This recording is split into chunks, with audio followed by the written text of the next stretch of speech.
அனைவருக்கும் வணக்கம். Welcome to our channel ready learn achieve. RL அகாடமிக்கு தங்களை அன்புடன் வரவேற்கிறேன். So TNPSC combine technical service examination diploma IT level எல்லாருமே மோஸ்ட் ஆஃப் த எதிர்பார்த்த ஒரு எக்ஸாம்ஸ் 31ஆம் தேதி இன்னைக்கு தான் நடந்துச்சு. ஸோ தேர்வு எப்படி இருந்துச்சு, என்னென்ன கேட்டாங்க, கஷ்டமா ஈஸியா அப்படின்ற ஒரு அனாலிசிஸ் தான் நம்ம பார்க்க போறோம். ஸோ உங்களோட கருத்துக்கள் என்ன அப்படின்றத பதிவிடுங்க. ஸோ எவ்வளோ சேஃப் ஸ்கோரா இருக்கும் அப்படின்றத நீங்க சொல்ற வச்சு தான் நம்ம அனலைஸும் பண்ண போறோம். ஸோ தயவு செய்து என்ன பண்ணிக்கோங்க, இந்த வீடியோவை ஃபுல்லா பாருங்க. மறக்காம நம்ம சேனலுக்கு யாரும் புதுசா இருந்தீங்கன்னா தயவு செய்து சப்ஸ்கிரைப் பண்ணி உங்க ஃப்ரெண்ட்ஸ் எல்லாருக்கும் ஷேர் பண்ணி விடுங்க. ஸோ ஃபர்ஸ்ட் ஆஃப் ஆல் வந்து பாத்தீங்கன்னா தமிழ் நான் சொன்னதுனால நான் அந்த லாஸ்ட் மினிட் டிப்ஸ்ல சொல்லியிருந்தேன், டைம் மேனேஜ்மெண்ட் ரொம்ப ரொம்ப முக்கியம் அப்படின்றது. ஏன் அப்படின்னு பார்த்தீங்கன்னா இன்னைக்கு வந்து டைம் மேனேஜ்மெண்ட் தான் ரொம்ப நம்மளை வந்து ஒரு குரூசியல் ஆக்குனது ஒன்று அப்படின்றத சொல்லலாம். ஏன் அப்படின்னா மேக்ஸ் இருக்கு பார்த்தீங்களா, மேக்ஸ் அண்ட் ரீசனிங் வந்து இன்னைக்கு கொஞ்சம் இல்லை ரொம்பவே டஃப் தான். மேக்ஸ் அண்ட் ரீசனிங் வந்து ரொம்பவே டஃப் தான். அதே மாதிரி ஜிஎஸ் பார்த்தீங்கன்னா ஸோ எல்லாருமே வந்து இந்த டிஎன்பிசி சிலபஸ் மாத்தினதுல இருந்தே பார்த்தீங்கன்னா ஒரு தினசாதான் கொஸ்டின்ஸ் எல்லாம் எடுக்கிறாங்க. ஏன் அப்படின்னு பார்த்தீங்கன்னா எல்லா யூனிட்டையும் கவர் பண்ண மாதிரி, அதாவது எல்லா யூனிட்டையும் எல்லா டாபிக்ஸையும் கவர் பண்ண மாதிரி தான் கொஸ்டின் எடுக்கிறாங்க. அது எதனால அப்படின்றதையும் நான் உங்களுக்கு சொல்றேன். ஸோ ஃபர்ஸ்ட் தமிழ் எப்படி இருந்துச்சு அப்படின்னு பார்த்தீங்கன்னா நம்மளோட ஃப்ரீ கிளாஸஸ் வீடியோ எல்லாம் பார்த்துருந்தீங்கன்னா நீங்க ஈஸியா 100க்கு 40 கொஸ்டின் அடிச்சிருக்கலாம். நம்மளோட மெட்டீரியல் நீங்க வாங்கி படிச்சிருந்தீங்கன்னா தாராளமா 100க்கு 60+ கொஸ்டின்ஸ் வந்து நீங்க தாராளமா போட்டிருக்கலாம். இதுக்கு நான் அஷூரன்ஸ். ஏன்னா தமிழ் வந்து நம்ம நடத்தினதுல இருந்தும் நம்ம ஃப்ரீ கிளாஸஸ் போட்டதுல இருந்தும் ப்ரீவியஸ் இயர் கொஸ்டின் சொல்யூஷன் கொடுத்ததுல இருந்து தான் வந்திருந்தது. ஸோ எப்பவும் போல பாத்தீங்கன்னா அவங்க வந்து 10ல இருந்து 15 கொஸ்டின் வந்து பாத்தீங்கன்னா கலைச்சொற்கள்ல இருந்து தான் கேட்டிருந்தாங்க. கலைச்சொற்கள் நான் உங்களுக்கு டெலிகிராம்ல பிடிஎஃப் போட்டிருந்தேன். அது போக தமிழ் வளர்ச்சி டிபார்ட்மெண்ட்ல இருந்து கொடுத்த பிடிஎஃப்பும் போட்டிருந்தேன். அதை நீங்க படிச்சுட்டு போயிருந்தா இந்த 15 கொஸ்டின் அடிச்சிருக்கலாம். அதுக்கப்புறம் பாத்தீங்கன்னா இந்த 10ல் இருந்து வினாக்களை எடுத்து எழுதுக, அது ஒரு 5 கொஸ்டின்ஸ் கேட்டிருந்தாங்க. அது உங்களுக்கு ரொம்பவே ஈஸியா இருந்திருக்கும்.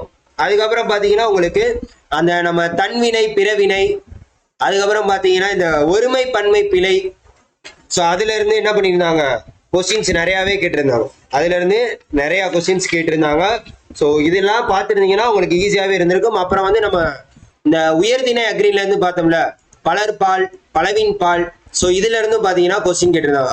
கிட்டத்தட்ட நான் சொன்ன மாதிரி நம்ம வீடியோ ப்ரீவியஸ் இயர் கொஸ்டின் அந்த ஃப்ரீ கிளாஸ் வீடியோ பார்த்தோம்ல, அதை நீங்க பார்த்திருந்தாலே 40 கொஸ்டின் ஈஸியா அடிச்சிருக்கலாம். நம்மளோட மெட்டீரியலை வாங்கி படிச்சிருந்தா உங்களுக்கு என்னது 100க்கு 60+ கொஸ்டின் போட்டிருக்கலாம். ஓகே சரி ரைட்டு. தமிழை பொறுத்த வரைக்கும் ஓரளவுக்கு ஈஸி தான். நெக்ஸ்ட் வந்து என்ன அப்படின்னு பார்த்தீங்கன்னா மேக்ஸ், ஜிஎஸ்க்கு நான் கடைசியில் வரேன். மேக்ஸ் வந்து பார்த்தீங்கன்னா ஆப்டி அண்ட் ரீசனிங் நம்ம எதிர்பார்த்த அளவுக்கு இல்லை. என்ன பண்ணாங்கன்னா சிறப்பாக வச்சு செஞ்சாங்க. என்ன அப்படின்னு பார்த்தீங்கன்னா நம்ம ப்ரீவியஸ் இயர்ல இருந்து எதெல்லாம் நம்ம படிச்சிருக்க மாட்டோமோ, என்னதான் வந்து நம்ம ப்ரிப்பரேஷன் பண்ணியிருந்தாலும் எதெல்லாம் நம்ம படிச்சிருக்க மாட்டோமோ அதுல இருந்து தான் கொஸ்டின் கேட்டிருந்தாங்க. சிம்பிள் இன்ட்ரெஸ்ட், காம்பவுண்ட் இன்ட்ரெஸ்ட், இதுல வந்து பாத்தீங்கன்னா 5 கொஸ்டின் கேட்டிருந்தாங்க. ரேஷியோல வந்து டிஃப்ரெண்டா கேட்டிருந்தாங்க ஒரு கொஸ்டின். அது போக மொத்தமா 3 கொஸ்டின் கேட்டிருந்தாங்க. அதுக்கப்புறம் பாத்தீங்கன்னா டைம் அண்ட் ஒர்க்ல இந்த தடவை வந்து பாத்தீங்கன்னா ஒரே ஒரு கொஸ்டின் தான், அதுவும் டிஃப்ரெண்டா கேட்டிருந்தாங்க. அதுக்கப்புறம் HCF அண்ட் LCM இதுல வந்து பாத்தீங்கன்னா 2 கொஸ்டின் தான் கேட்டிருந்தாங்க. சிம்பிளிபிகேஷன்ல இருந்து ஒரு 2 கொஸ்டினும், அதுக்கப்புறம் பாத்தீங்கன்னா அளவைகள்ல இருந்து பாத்தீங்கன்னா ஒரு 2 கொஸ்டின் கேட்டிருந்தாங்க.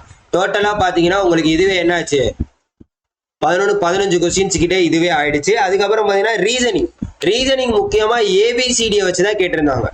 ஏபிசிடியை வச்சுதான் வந்து முக்கியமா கேட்டிருந்தாங்க. அதுக்கப்புறம் மிஸ்ஸிங் நம்பர் ஆட்மேன் அவுட்டு, ஸோ இதுல இருந்து ஒரு கொஸ்டின்ஸ் கேட்டிருந்தாங்க. மொத்தமா இதுல ஒரு 10 கொஸ்டின்ஸ் கிட்ட வந்து கேட்டிருந்தாங்க. சரியா? ஸோ மொத்தமா 25 கொஸ்டின். ஸோ மேக்ஸை பொறுத்த வரைக்கும் மாடரேட் டு டஃப் லெவல் தான். இதுல வந்து எனக்கு தெரிஞ்சு 17 to 22 வரைக்கும் போட்டிருக்கலாம். 17 to 22 வரைக்கும் தாராளமா போட்டிருக்கலாம். சரியா? இது ரொம்ப முக்கியமானது. அடுத்து ஜிஎஸ். ஸோ ஜிஎஸ்ல தான் வந்து சிறப்பான ஒரு சம்பவம். என்ன அப்படின்னு பாத்தீங்கன்னா டெக்னிக்கல்ல கூட ஈஸியா கேட்ட மாதிரி இருந்துச்சு. டிப்ளமோ அது 10ஆம் வகுப்பு ஸ்டாண்டர்ட்ல பேசிக்கான கொஸ்டின்ஸா வந்து பாத்தீங்கன்னா ஒரு மினிமமா தான் கேட்டிருந்தாங்க. ஸோ உங்களுக்கு இந்த பொறுத்துக இருக்கு பாத்தீங்கன்னா மேட்ச் த ஃபாலோயிங், ஸோ அந்த மாதிரி பொறுத்துகள் இருந்தே உங்களுக்கு 15 கொஸ்டின் வரை கேட்டிருக்காங்க. பொறுத்துக மட்டுமே 15 கொஸ்டின். அதுலயும் வந்து ஒரே கான்செப்ட்ல இருந்து எடுக்காம அவங்க என்ன பண்ணிருந்தாங்கன்னா வேற கான்செப்ட்ல இருந்து ஒவ்வொரு கொஸ்டினா வச்சிருந்தாங்க. எல்லா யூனிட்டையும் அந்த 7 யூனிட்டையும் கவர் பண்ற மாதிரியும் மேக்ஸிமம் கொடுத்துருந்தாங்க. கரண்ட் அஃபேர்ஸ்ல இருந்து 2-3 பொறுத்துக்க கேட்டிருந்தான். சரியா? அடுத்து இந்த தவறான இணையை தேர்ந்தெடுக்கவும் சரியான இணையை தேர்ந்தெடுக்கவும் அப்படின்னு சொல்லுவாங்க பாத்தீங்களா, அதுல கிட்டத்தட்ட பாத்தீங்கன்னா 13 கொஸ்டின்.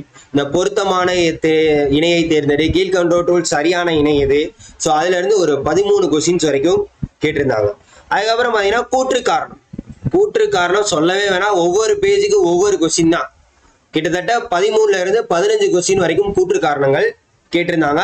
அப்புறம் கீழ்கண்டவற்றில் சரியான கூற்றுகள் எவை, தவறான கூற்றுகள் எவை, ஸோ இதுல வந்து எந்தெந்த கூற்றுகள்லாம் சரியானது அப்படி இந்த 1, 2, 3 ஆப்ஷன்ஸ் வச்சு கேட்பாங்க. அது கிட்டத்தட்ட 20 கொஸ்டின். அதுவும் பாத்தீங்கன்னா ஒரு பேஜுக்கு ஒரு கொஸ்டின் தான் இருந்துச்சு. ஸோ ஓவராலா பாத்தீங்கன்னா கிட்டத்தட்ட வந்து உங்களுக்கு இது மாடரேட் டு டஃப் லெவல்ல தான் இருந்திருக்கு. சரியா? ஈஸிலாம் கிடையாது, மாடரேட் டு டஃப் லெவல்ல தான் இருந்திருக்கு. நம்ம பார்த்ததுல இருந்து இந்த நிதி ஆணையம் இருக்குல்ல, நிதி ஆணையம், ஆர்டிகல்ஸ் ரிலேட்டடு, இதெல்லாம் வந்து நம்ம ப்ரீவியஸ் இயர் கொஸ்டின் சொல்யூஷன் கொடுத்தோம் பாருங்க, அதுல இருந்து நிறைய வந்துருந்துச்சு. அதுல இருந்து ஸோ அந்த ஃப்ரீ கிளாஸ் வீடியோ நீங்க பார்த்துருந்தீங்கனாலே உங்களுக்கு ஓரளவுக்கு இருந்திருக்கும். ஸோ இதுல நான் சொன்ன மாதிரி 50 பிளஸ் வந்து கண்டிப்பா போட்டிருக்கலாம். அதுக்கு மேல நல்லா ப்ரிப்பேர் ஆனவங்க வந்து 60 பிளஸ் கூட போட்டிருக்கலாம். அதுக்கு மேல நல்லா ப்ரிப்பேர் ஆனவங்க 60 பிளஸ் கூட போட்டிருக்கலாம். ஸோ யார் யாரு தமிழ்ல எவ்வளவு எடுத்தீங்க, ஜிஎஸ்ல எவ்வளவு எடுத்தீங்க, மேக்ஸ்ல எவ்வளவு எடுத்தீங்க அப்படின்றத கீழே தனித்தனியா கமெண்ட் பண்ணுங்க. ஸோ அதே மாதிரி இந்த பேப்பர் 1 எழுதாம பேப்பர் 2 எழுதலாமா, இல்ல பேப்பர் 1 எழுதுனா பேப்பர் 2 எழுதணுமா அப்படின்னு கேட்டீங்க. ஸோ பேப்பர் 1 பேப்பர் 2 கண்டிப்பா எழுதணும். நீங்க எந்த அளவுக்கு இந்த பேப்பர் எழுதிருக்கீங்களோ அதை பொறுத்து என்ன பண்ணுங்க, பேப்பர் 2க்கு நல்ல ப்ரிப்பரேஷனை கொடுங்க. ஏன்னா ஜிஎஸும் மேக்ஸும் சேர்ந்ததுதான் உங்களுக்கு முக்கியமான ஸ்கோரிங் பார்ட். ஜிஎஸும் மேக்ஸும் சேர்ந்தது. ஸோ நிறைய பேர் வந்து நல்லா பண்ணியிருப்பீங்க அப்படின்றத நம்புறேன். ஸோ கண்டிப்பா என்ன பண்ணுங்க, கீழே கமெண்ட் பண்ணுங்க எப்படி இருந்துச்சு, என்ன மாதிரி இருந்துச்சுன்னு. கண்டிப்பா ஆன்சர் கீ உங்களுக்கு வரும். கண்டிப்பா என்ன பண்ணுங்க, தொடர்ந்து நம்ம சேனலை ஃபாலோ பண்ணிக்கோங்க. மறக்காம சப்ஸ்கிரைப் பண்ணி உங்க ஃப்ரெண்ட்ஸ் எல்லாருக்கும் ஷேர் பண்ணி விடுங்க. ஸோ அடுத்து ஜிஎஸ்லாம் முடிஞ்சிருச்சுன்னா அடுத்து டெக்னிக்கலுக்கு ஃபோக்கஸ் பண்ணணும்.